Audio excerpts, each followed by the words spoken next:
Okay guys, in this video I'm going to show you how to use your keyboard. If you had a Chromebook last year, you might be familiar, but for those of you who didn't, this might be a good video for you. Okay, so we have our letters here, and we have our numbers at the top and a bunch of different symbols. So let's just go through these one by one. We have the escape key, so if you have something that's full screen, you can hit escape and it will take you out of it. I do have just a plain document up here. If you need to go back, you can hit the back arrow and that will load the last page, kind of like what we have up here at the top. And if you want to go forward, it will take you forward. All right, and if you want to reload, which again is the same thing right here, but it's also now on our keyboard, you can hit reload. And I'm actually going to open up another tab. Okay, the next thing is full screen. So this makes it full screen, right? So you don't see the search bar up here. I would not be using this button very often unless I'm like watching a video. Just because we don't really need to use it, right? So that's how you do that. And if I had another separate window open, so let's see if I can do that.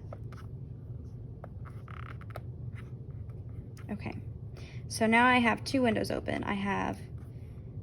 Let's just go to Clever. So I have Clever open and I have my Google Docs open. So this button right here, it will show me both of them and I can go back and forth. So if I'm working on this one, instead of closing it, doing whatever, I can just press this button. Oops, wrong one. This button and I can go back and forth. All right, and then we have our brightness, so we can turn it down or we can turn it up. And then we have our volume button. So this is to mute. So if you don't want to hear any noise, you would press this button to turn the volume up and to turn the volume down. And of course we have our power button. All right, and if we're typing, oops, and I want to delete it, I would just hit the backspace. All right. And then we have our numbers up here, but we also have these other symbols up here. So for our numbers is all you're gonna do, and I'm gonna make the font bigger on this so you guys can see it. What you're gonna do, so one of the most popular ones that we're gonna be using is the @ symbol, which is this one right here above the 2. So if I keep clicking it, it's just a 2. So to get that @ symbol, what I have to do is hit Shift, and then 2.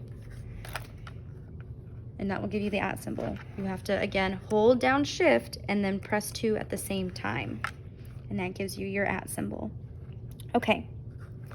And then we have this one here. This one might be a little new. This is a search bar. So all you have to do is you can hit that and a search bar will come up. Enter. You have your arrow keys here, right? And then the next thing I'm going to be doing is going over the trackpad. So for the trackpad, imagine like it's split in half, like any regular mouse. You have 2 sides to the mouse. I have one around here somewhere, but so to click is all you do is take one finger, and just click, right? That's how you click around. Now, if you want to right click, what you'll do is you'll take 2 fingers and you will click, and that will bring up the right click menu. So again, that is 2 fingers and click.